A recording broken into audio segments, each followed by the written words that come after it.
France informe les participants que la présentation à venir et les informations qui vont être dispensées ne constituent pas en aucune manière une sollicitation ou incitation à acheter ou vendre des produits financiers. Nous commençons tout de suite avec le calendrier économique de ce lundi 30 avril et vous le voyez, la séance sera animée par une salve de statistiques économiques.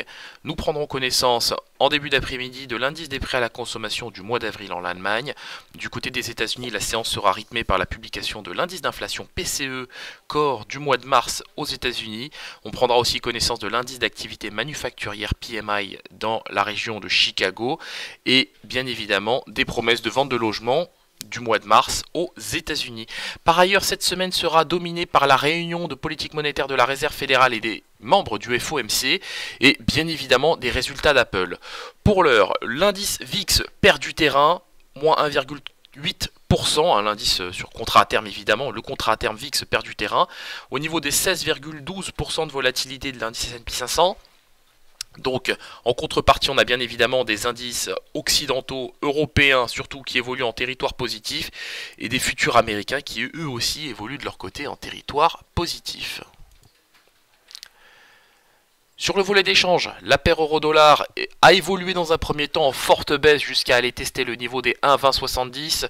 On s'est restabilisé ensuite au-dessus du niveau des 1,21 $ pour 1 euro. Et là, effectivement, on le voit, on l'a vu particulièrement ce matin, on a assisté à une forte correction de l'actif, ce qui a d'ailleurs poussé, encouragé le DAX, en tout cas apporté des catalyseurs aussi au DAX. Pour l'heure, la toile de fond est bien évidemment baissière sur la paire euro-dollar puisque les prix fluctuent sous les moyennes mobiles à 25 et 100 périodes. Nous avons un RSI qui évolue toujours sous sa zone de neutralité. Alors, on a des tentatives de ralliement de moyenne mobile à 25 périodes. Si on y arrive, et surtout si on arrive à s'en affranchir, je pense qu'on ira tester pourquoi pas le niveau des 1,21-27. Au mieux, le niveau des 1,21-36. Mais en tout cas, pour l'heure, c'est baissier et ça le sera tant que les prix évolueront sous la moyenne mobile à 25 périodes. Du côté du DAX 30, en M30, donc on a ouvert en gap haussier qu'on a comblé, qu'on a en partie comblé, pas tout à fait. En tout cas, les prix pour l'heure se sont affranchis du niveau des 12 620 points. De notre point de vue, il n'y a pas beaucoup de freins sur le DAX, dans la mesure où l'euro est bien baissier, où effectivement les actifs, entre guillemets, refuges sont aussi bien baissiers. Il n'y a pas de raison pour que le DAX corrige aujourd'hui.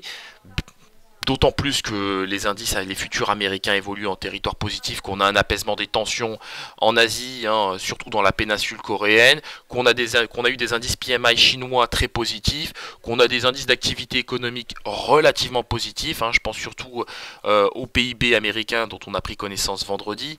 Donc il n'y a pas de grand frein sur le DAX, je pense qu'on a tous les catalyseurs pour aller chercher le niveau des 12 650 points, au mieux 12 660, et si on s'en affranchit, on ira sans doute chercher le niveau des 12 700 points. Sur le gold, à l'image de la paire euro-dollar, on a une toile de fond qui est baissière, et je pense qu'elle le sera tant que les prix évolueront sous les moyennes mobiles à 7 et 21 périodes. On a bien évidemment un objectif baissier sur le gold et nous pensons que les prix retrouveront le niveau des 1315 $ l'once. Du côté du contrat WTI, la toile de fond est aussi baissière. On a un contrat WTI qui a perdu 0,13% déjà vendredi à 68,10 $ le baril. Aux États-Unis, on a le groupe Bakerus qui a fait état d'une augmentation du nombre de puits forés pour la semaine terminée au 27 avril. Il faut le savoir, les points de forage sont passés de 820 à 825 la semaine dernière. Donc, effectivement, on a un rebond de la production, un fort rebond d'ailleurs de la production de pétrole aux États-Unis. Donc, on a un rebond et même une progression continue, je devrais dire, ou plutôt une progression continue, je devrais dire. Maintenant, on a quand même un marché qui globalement est soutenu par les craintes de renforcement des sanctions américaines contre l'Iran, d'autant que Donald Trump continue de contester l'accord sur le nucléaire iranien. Par ailleurs, du côté du Venezuela, eh bien, il faut le savoir, on a quand même enregistré une baisse de 50% de la production de pétrole depuis 2016, et ce sont des facteurs qui ont vocation à soutenir le marché du pétrole. C'est pourquoi je conserve un biais acheteur sur le contrat WTI, bien qu'à court terme on évolue en tendance baissière. Du côté de l'indice S&P 500 maintenant, la toile de fond reste haussière, donc on évolue au-dessus de la moyenne mobile à 21 périodes, on a des prix qui évoluent à l'intérieur d'un canal ascendant. Bon, nous pensons chez XTB que les prix retrouveront le niveau des 2681 dans un premier temps, et pourquoi pas même le niveau des 2689 points. Rapidement, nous revenons sur l'économie américaine qui a enregistré, comme je le disais en introduction, une croissance du produit intérieur brut de 2,3% au premier trimestre.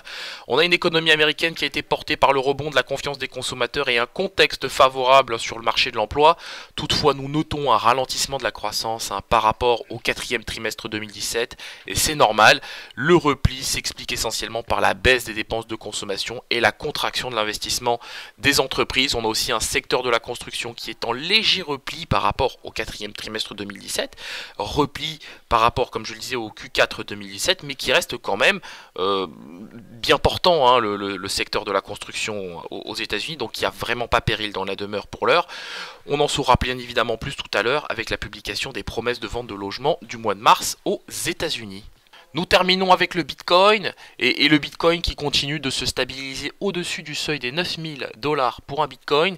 On a des prix qui ont tenté de retrouver le niveau des 9400, qui ont même tenté de s'en affranchir sans succès, de 9484 $ pour un Bitcoin.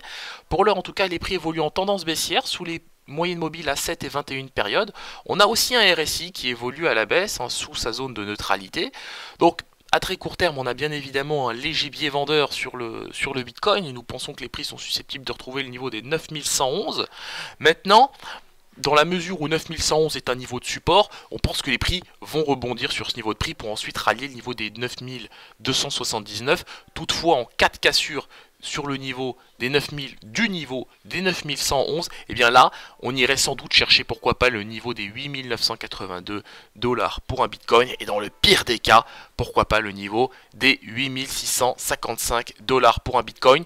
Il nous faudra quand même pas mal de volatilité pour aller chercher ce niveau de prix. Voilà, on se quitte sur cette note. On se retrouve bien évidemment aujourd'hui à 15h15 pour un point complet sur toute cette situation. Pour l'heure, les indices européens occidentaux d'une manière générale continuent d'évoluer en tendance haussière. Les indices européens évoluent en territoire positif, la volatilité perd du terrain et les futurs américains eux aussi évoluent en territoire positif. Merci à vous et à tout à l'heure.